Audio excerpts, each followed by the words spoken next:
Salut les confinés, 13e vidéo. Alors j'aurais voulu que celle-ci soit un peu un tournant en fait, parce que depuis le début je vous ai parlé de technique. Et c'est vrai qu'au golf, la technique est prépondérante. Si vous n'envoyez pas une balle à peu près à la bonne distance, à peu près en direction, vous ne pouvez pas jouer au golf. Et régulièrement. Mais le problème à un moment donné, c'est qu'à force de penser uniquement à la technique, on a le cerveau qui pense à énormément de choses. Et le golf, c'est autre chose que ça. Pourquoi est-ce qu'on s'entraîne? Première question.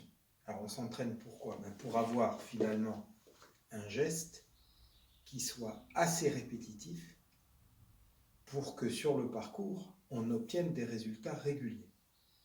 Donc ça, c'est quelque chose de logique.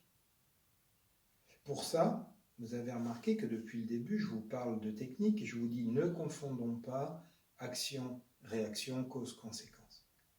C'est évident parce que si vous êtes obligé de penser à tout, à plein de choses et en priorité à des choses qui ne sont pas importantes, votre esprit est, je dirais, saturé par la technique.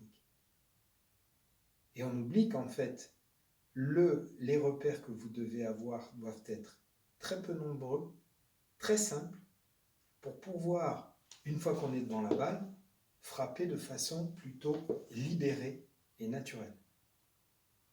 En gros, certains vous le diront, je vous ferai voir, il y a des livres de technique et des livres de mental, où on va vous dire, en fait, il ne faut en aucun cas penser à la technique quand vous êtes devant la balle.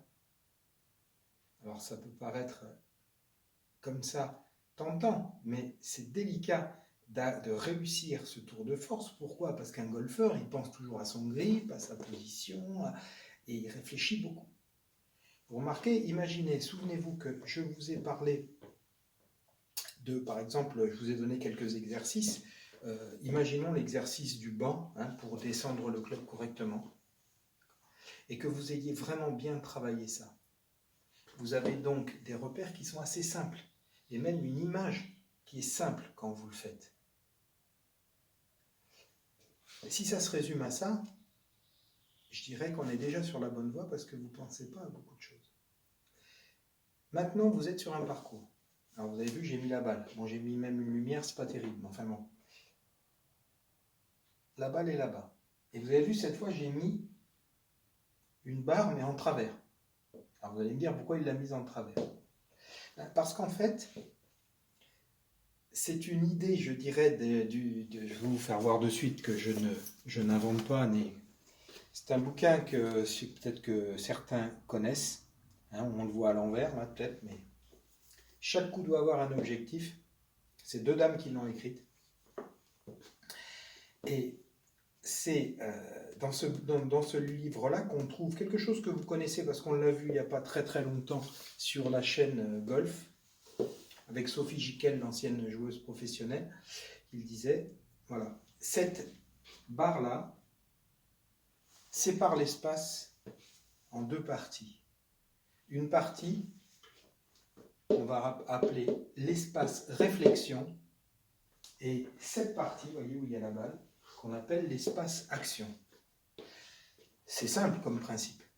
Ça veut dire simplement, premièrement, dans l'espace réflexion, comme son nom l'indique, je réfléchis à ce que je fais, c'est-à-dire je réfléchis quand je regarde le coup que j'ai à faire, je réfléchis au club que je dois jouer, alors là je ne vous le dis pas dans l'ordre, à la situation, aux éléments extérieurs, le vent, l'eau à droite, leur limite à gauche, enfin bref, et aussi à la façon de jouer le coup, de décider déjà du coup que je dois jouer, une balle basse, une balle haute, une balle toute droite, normale, une balle à droite parce qu'à gauche c'est pas bon, ou à gauche, bon bref, et à la façon de le faire.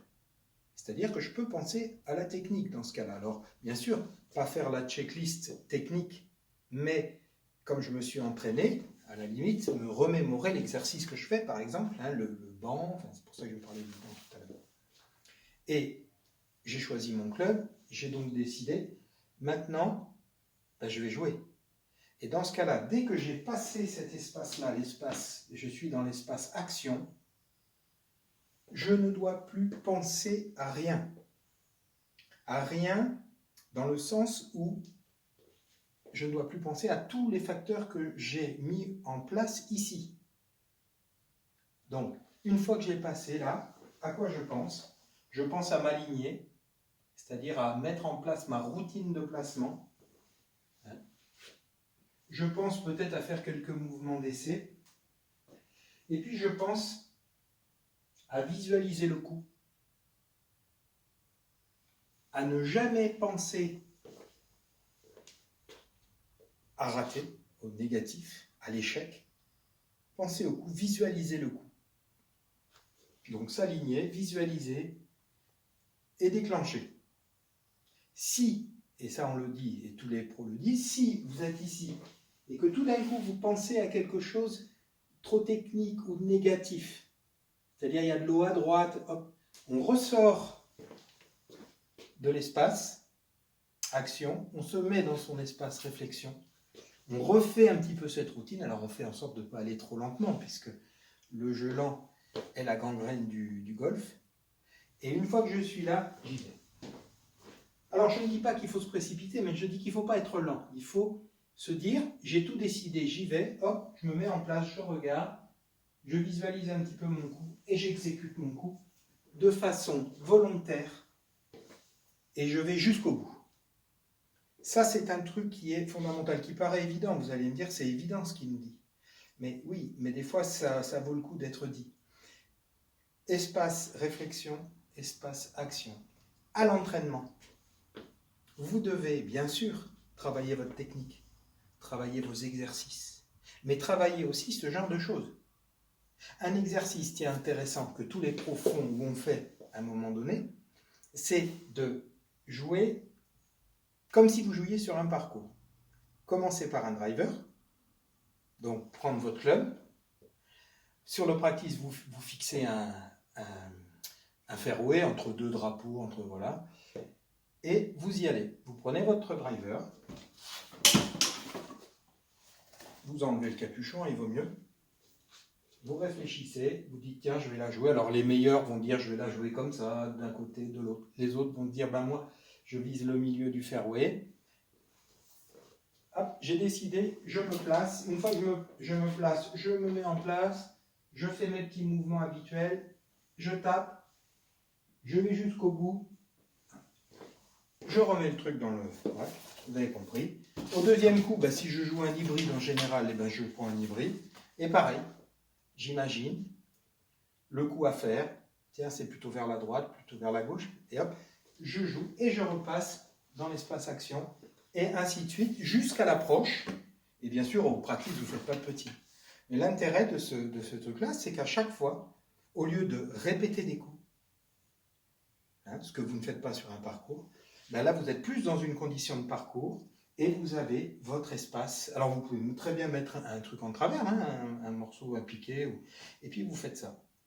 Alors, c'était un peu une introduction au mental. Je vous parlerai du mental régulièrement parce que vous avez des choses à faire, même si vous n'êtes pas professionnel, même si votre objectif, c'est pas de gagner des tournois et d'être milliardaire en jouant au golf, c'est quand même de jouer correctement au golf. Et le mental prend une place très importante dans vos performances. Allez, à bientôt, ciao.